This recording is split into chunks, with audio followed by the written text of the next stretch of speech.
అంటే సంచి ఉండాలి కదయ్యా, ఏది? ఈ టూస్ కేసులో వేసుకున్నారండి. అమ్మాయి నాది. నువ్వు మరీ మాట్లాడుతున్నావయ్యా, నీకేమైనా బుద్ధుందా? ఏ విధమైన కూరగాయలు సూట్ కేసులో వేసుకుంటారా?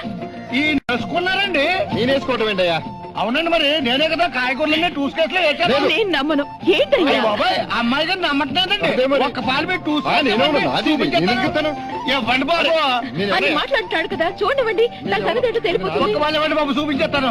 అరే ఏమిటా ఇది? నా సూట్ కేసులో లక్షలు విలువ చేసి ఉన్నాయి. ఇయ్యండి బాబు, పర్వాలేదు. ఏంటి సూట్ కేసులో కూరగాయలు ఇయ్యండి, అంటే? ఇయ్యండి బాబు. ఇవ్వండి.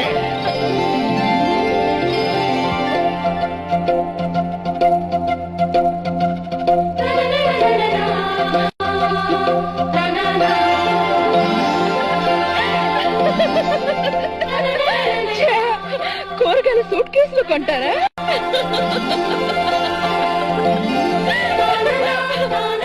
అవును, కూడా సూట్ కేసులో కొంటారండి.